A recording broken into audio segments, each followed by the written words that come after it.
Hi guys! Welcome to our channel! At kung ikaw ay bago pa lamang po sa ating channel, please do subscribe and click our tiny notification bell so that you'll be updated every time we have a new upload videos. And mega love shout out to Joel Badato. Yan. Mega love shoutout sa iyo and Mario Canoy. Mega love shoutout po. And Builds Rat. Shoutout po sa inyo at sa mga hindi ko nabanggit. Ayan, shoutout po sa inyong lahat. Today, ang ating pag-uusapan mga idol is ano nga ba yung gustong-gusto yan ng namin mga kababaihan na posisyon. Hindi ko sinabi na lahat ha. Hindi ko sinabi na lahat kami namin. So ibig sabihin may mga hindi gusto ito at merong gusto talaga. Okay? Ito yung sinasabi nila na talaga naman na kapag naandun ka sa aurahan na ganun ay talaga naman na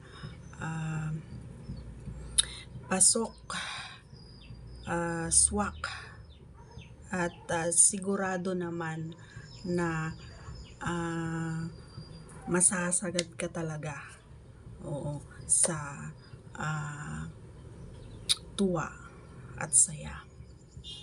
Kasi nga, masarap siya. Yun. Ito yung posisyon na kaya nga ng sinabi ko, hindi lahat. So, at isa ako doon sa hindi ko gusto. Gusto ko siya, pero hindi ko palaging pinapagawa. Yan. So, hindi ko gusto. Hindi ko masyadong gusto. Okay? Ito yung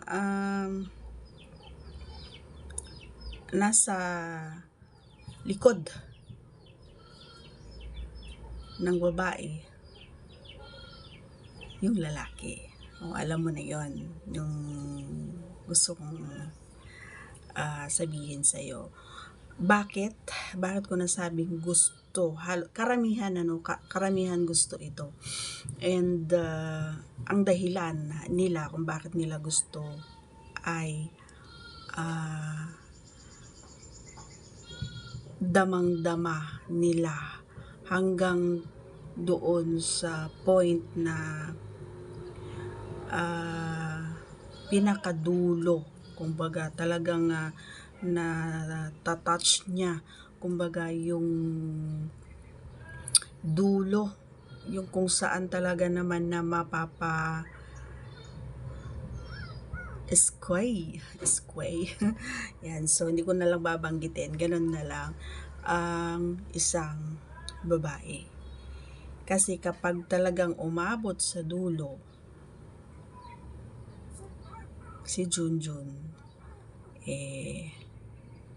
maghalong saya at tuwa ang mararamdaman ng babae, ang namin. Kasi nga,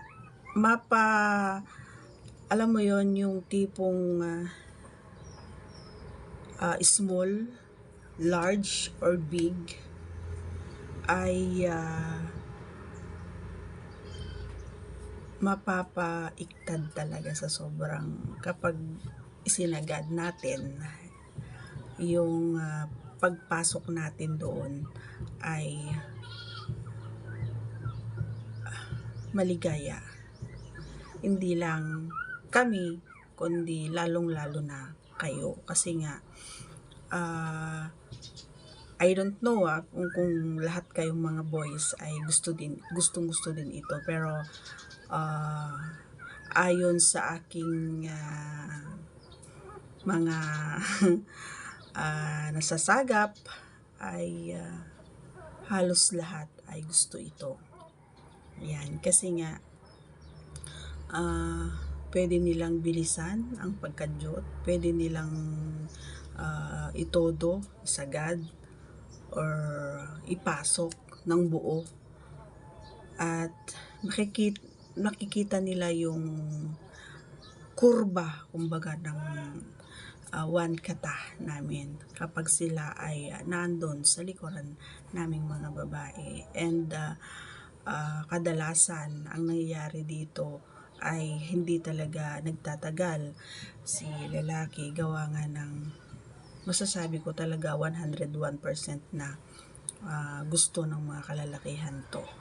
Inuulit ko, hindi lahat ng mga kababaihan ay gusto ito, okay? Lalong-lalo na sa may mga big, large, yan. Kasi nga, kapag naandun na kasi ang lalaki, hindi na nila maiwasan na i-push talaga si Junjun. So, yan yung iniiwasan naming mga kababaihan. Medyo it hurts, ganun yung dating. Pero kahit naman masakit, kahit na nasasaktan naman kami, pag mahal namin yung isang tao, baliwala yun, yung sakit. Hindi namin mararamdaman habang ginagawa natin yon or namin yon or ninyo yon is mawawala sa isipan namin na masakit, kundi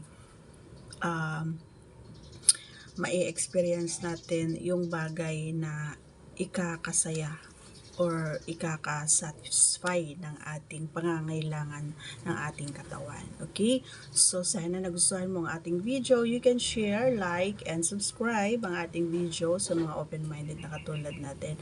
Inuulit ko guys, ang ating video ay para lamang po sa may bukasang kaisipan at may malawak na pang-unawa. Okay? So, thanks for watching everyone and God bless. See you on our next vlog. Bye!